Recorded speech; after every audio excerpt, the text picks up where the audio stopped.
Hola, buenas tardes. Mi nombre es Morandi Luna Sampaio. Soy estudiante de la licenciatura en Derecho en la Universidad Jicotepec.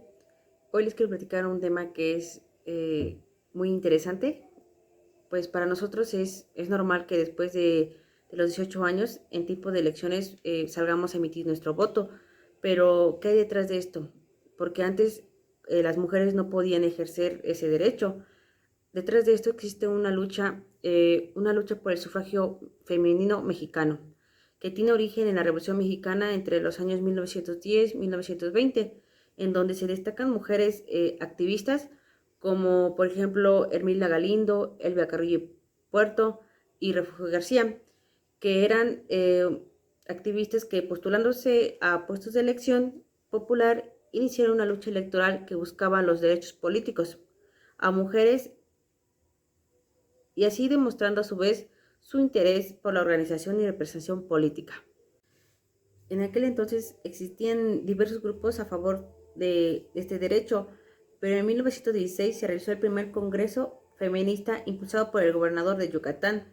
Y como dato interesante de este estado es que fue el pionero en el derecho de las mujeres.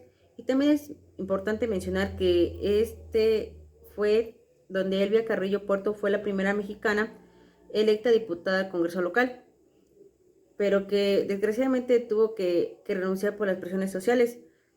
Posteriormente, en mayo de 1923, la sección mexicana de la Liga Panamericana de Mujeres convocó al primer Congreso Nacional Feminista, que exigían la igualdad civil para que la mujer pudiera ser candidata a cargos administrativos y que también pueda emitir el sufragio, a lo que trae como consecuencia ese Congreso que en San Luis Potosí la mujer pudo votar desde el año 1923.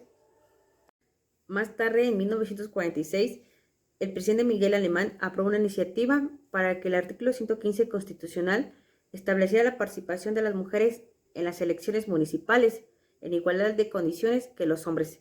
Sin embargo, solo era el inicio, ya que lo que se quería era lograr el voto en las elecciones federales.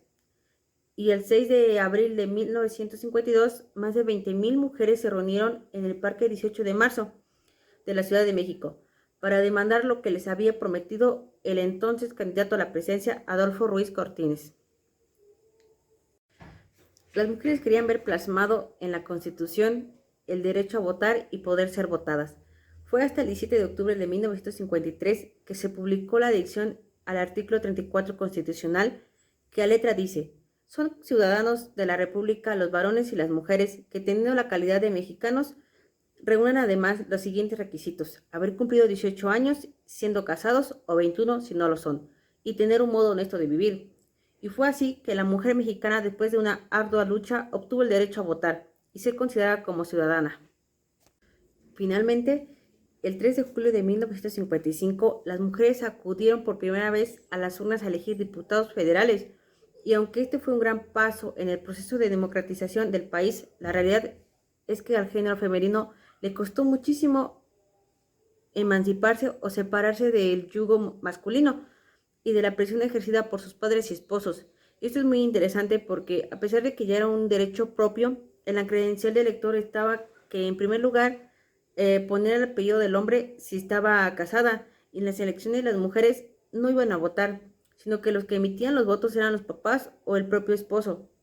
Y también fue tardío su reconocimiento de este derecho a la mujer, provocados por el temor de que al incorporarse a la ciudadanía política, todas las mujeres no atenderían sus labores de crianza y cuidados al hogar, y que el voto femenino ayudara a corrientes contrarias al partido que estaba en turno. Es por eso que llevamos 68 años de gozar el voto de la mujer en México, y que las luchas del ayer son los derechos de hoy.